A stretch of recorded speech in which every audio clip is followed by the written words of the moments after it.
epidemic on diabetes in India. बढ़ती महामारी, diabetes और भारत पर. India has to scale up diagnosis to meet the 2030 WHO target for diabetes. Bharat को diabetes के लिए 2030 के WHO लक्ष्य को पूरा करने के लिए डायग्नोसिस को बढ़ाना होगा. 1. From 200 million in 1990, the number of people with diabetes has quadrupled globally to over 800 million in 2022. 1990 में 200 मिलियन से 2022 में मधुमेह रोगियों की संख्या वैश्विक स्तर पर 4 गुना बढ़कर 800 मिलियन से अधिक हो गई है. 2. The global diabetes prevalence in adults rose from 7% to 14% between 1990 and 2022, as per the Lancet report released on November 13.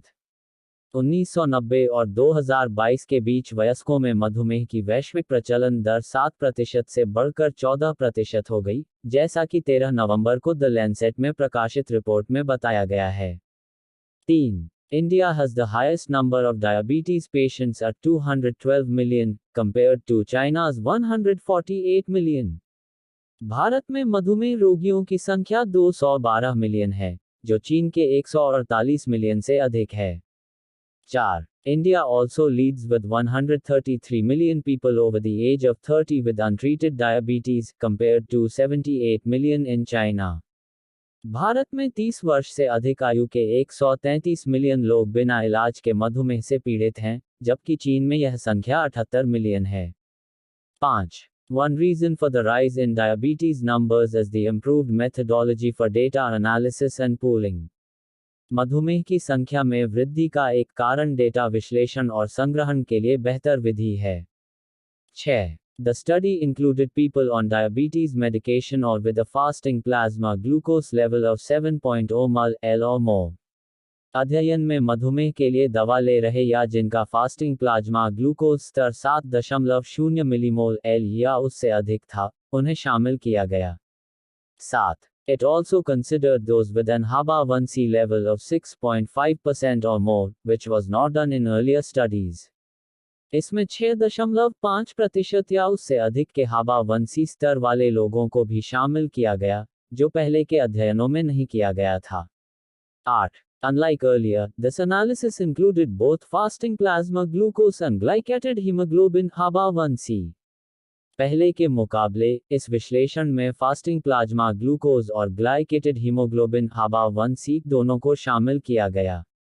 9. The study highlights that relying only on fasting plasma glucose misses many diabetes cases in South Asia. अध्ययन बताता है कि केवल fasting plasma glucose पर निर्भर रहने से दक्षिण एशिया में कई मधुमेह मामलों का पता नहीं चलता. 10. The rise in diabetes prevalence in India over 3 decades is evident, even if exact numbers are debated. पिछले 3 दशकों में भारत में मधुमेह की प्रचलन दर में वृद्धि स्पष्ट है, भले ही सटीक संख्या पर बहस हो. 1. Unhealthy food, particularly high-calorie foods rich in carbohydrates and saturated fat, is a major risk factor for diabetes. अस्वास्थ्यकर भोजन, विशेष रूप से कार्बोहाइड्रेट और सैचुरेटेड फैट से भरपूर उच्च कैलोरी वाले खाद्य पदार्थ, मधुमेह के प्रमुख जोखिम कारक हैं. 2. A sedentary lifestyle is another significant but controllable risk factor for diabetes. बैठे रहने वाली जीवन शैली मधुमेह का एक और महत्वपूर्ण लेकिन नियंत्रणीय जोखिम कारक है. 3. The role of tobacco in causing diabetes has not been sufficiently highlighted. तंबाकू के कारण मधुमेह होने की भूमिका को पर्याप्त रूप से उजागर नहीं किया गया है. 4. According to a November 2023 WHO report, smoking increases diabetes risk by 30% to 40% compared to non-smokers. नवंबर 2023 की WHO रिपोर्ट के अनुसार, धूम्रपान से गैर धूम्रपान करने वालों की तुलना में मधुमेह का जोखिम 30%-40% बढ़ जाता है. 5. Nicotine. The addictive substance in tobacco reduces the function and amount of insulin-producing beta cells. Nicotine, जो तंबाकू में नशा लाने वाला पदार्थ है, इंसुलिन बनाने वाली बीटा कोशिकाओं की कार्यक्षमता और मात्रा को कम कर देता है. 6. Nicotine also causes insulin resistance, another critical factor leading to diabetes. Nicotine insulin प्रतिरोध भी पैदा करता है, जो मधुमेह का एक और महत्वपूर्ण कारण है। 7. Avoiding tobacco not only lowers diabetes risk but also reduces cardiovascular disease and mortality in diabetics. तंबाकू से बचना न केवल मधुमेह के जोखिम को कम करता है, बल्कि हृदय रोग और मधुमेह रोगियों में मृत्यु दर को भी घटाता है। 8. Managing gestational diabetes reduces the risk of both mother and child developing diabetes later. गर्भावधि मधुमेह का प्रबंधन मां और बच्चे दोनों में बाद में मधुमेह होने के जोखिम को कम करता है। 9. India has 133 million undiagnosed diabetes cases, which poses a major challenge. Bharat में मधुमेह के 133 मिलियन बिना निदान वाले मामले हैं, जो एक बड़ी चुनौती है। 10. To meet the 2030 WHO target, India must ensure 80% of diabetes cases are diagnosed and well controlled. 2030 के WHO लक्ष्य को पाने के लिए भारत को सुनिश्चित करना होगा कि 80% मधुमेह के मामले निदान और नियंत्रित हों। Article 2, Missing Accountability, on Israel and Security Lapses of October 7. जवाबदेही की कमी, 7 अक्टूबर को इजराइल और सुरक्षा चूक पर। Benjamin Netanyahu must take responsibility for failures that led to Hamas attack. Benjamin Netanyahu को उन असफलताओं की जिम्मेदारी लेनी चाहिए, जिनके कारण हमास का हमला हुआ। 1. Over 13 months of Israel's war on Gaza has devastated the Palestinian enclave of 2.3 million people. 13 महीनों से गाजा पर इजराइल के युद्ध ने 2.3 मिलियन लोगों वाले फिलिस्तीनी क्षेत्र को तबाह कर दिया है। 2. The war began after Hamas's October 7, 2023 cross-border attack on Israel. यह युद्ध 7 अक्टूबर 2023 को हमास के सीमा पार हमले के बाद शुरू हुआ। 3. The conflict has now spread to West Asia, with Israel invading Lebanon and clashes with Iran. यह संघर्ष अब पश्चिम एशिया तक फैल गया है, जिसमें इजराइल ने लेबनान पर हमला किया और ईरान से झड़पें की। 4. Benjamin Netanyahu says the war will continue until Israel achieves its objectives. Benjamin Netanyahu कहते हैं कि युद्ध तब तक जारी रहेगा जब तक इजराइल अपने लक्ष्य हासिल नहीं कर लेता। 5. Despite his strong rhetoric, Israel suffered its worst attack since its creation in 1948 under his leadership. उनके सख्त बयानों के बावजूद, 1948 में इजराइल की स्थापना के बाद से सबसे बड़ा हमला उनके नेतृत्व में हुआ। 6. There is growing criticism in Israel over the security failures of October 7.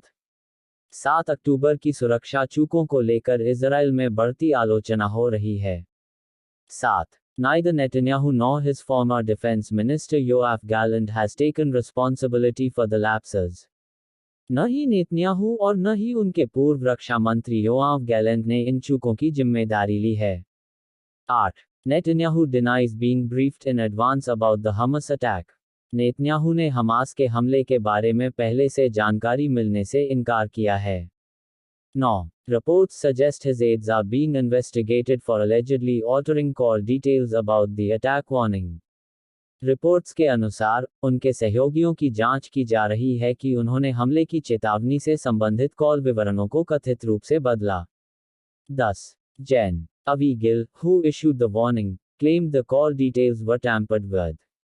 General A.V. Gill, जिन्होंने चेतावनी दी थी, का दावा है कि कॉल विवरणों में छेड़छाड़ की गई थी। 1. Officials at the Prime Minister's office face allegations of leaking classified documents and tampering with transcripts. प्रधानमंत्री कार्यालय के अधिकारियों पर गोपनीय दस्तावेज लीक करने और बातचीत के ट्रांसक्रिप्ट्स में हेरफेर करने का आरोप है। 2. They are also accused of intimidating those with access to sensitive records. उन पर संवेदनशील रिकॉर्ड तक पहुंच रखने वालों को डराने धमकाने का भी आरोप है। 3. Though Netanyahu is not under investigation, his actions seem aimed at protecting his reputation during the wars. हालांकि नेतन्याहू जांच के दायरे में नहीं हैं, लेकिन उनके सहयोगियों की गतिविधियां युद्ध के दौरान उनकी छवि बचाने की कोशिश लगती हैं। 4. Israel, known for its strong focus on security, has a history of addressing lapses seriously.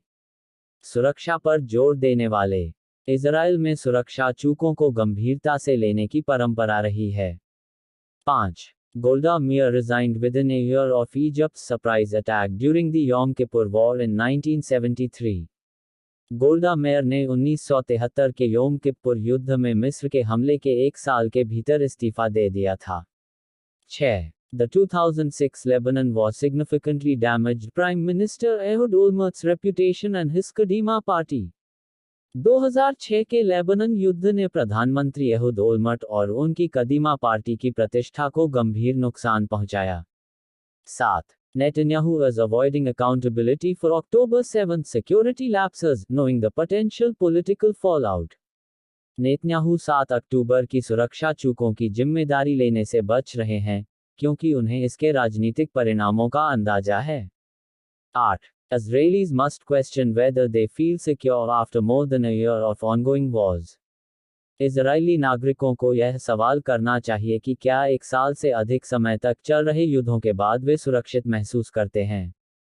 9. An independent investigation into the October 7 security failures is necessary. 7 अक्टूबर की सुरक्षा चूकों की स्वतंत्र जांच आवश्यक है। 10. Those responsible in the government, military, and intelligence must be held accountable to prevent future attacks. सरकार, सेना और खुफिया विभाग में जिम्मेदार लोगों को जवाबदेह ठहराना जरूरी है ताकि भविष्य में ऐसे हमले रोके जा सकें।